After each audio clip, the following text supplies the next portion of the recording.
really important issue, which is where does this leave the Palestinians and the Palestinian campaign? Palestinian ambassador Hussam Zomlot, who has kindly dropped into the studio.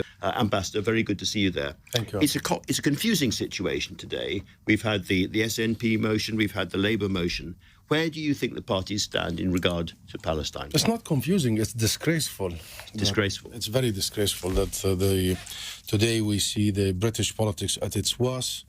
Politicians are trying to save themselves rather than saving an entire nation from genocide. After 136 days, after all the reports you have received, after the ICJ ruling that now Israel is officially on trial for genocide, and then even a call for ceasefire has become such divisive motions, we really see a lot of politicking here rather than principled position, and this is very, very regrettable. We shall not forget this.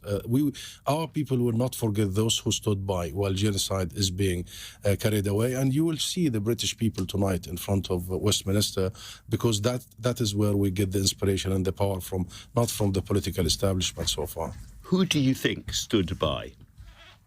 Everybody is standing by. We've read the government motion, the third motion, which is the government motion, which really talked about and condemns the Palestinians after 100,000 Palestinian innocent people killed, maimed and injured, after 70% of the Gaza housing stock destroyed, after complete annihilation of our health sector, our education sector, and still the British government presents a motion just to make the life of Labour difficult, the life of SNP difficult. No one is thinking about our children, Andrew. No one is thinking about our international law and international order. No one is thinking about our humanity. Everyone is politicking.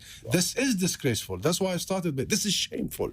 Surely the SNP motion, which calls unequivocally for an immediate ceasefire, is not shameful. Surely the Labour motion, which again says there must be an immediate humanitarian ceasefire, isn't shameful. Surely those motions you approve of. That's why we welcome the SNP motion, and we welcome the shift in the Labour Party position towards an immediate ceasefire.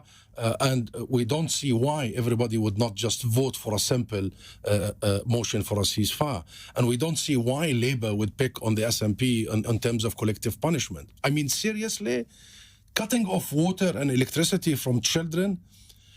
Only yesterday, Haneen Juma, a girl of 8 years old, died because of starvation, Andrew.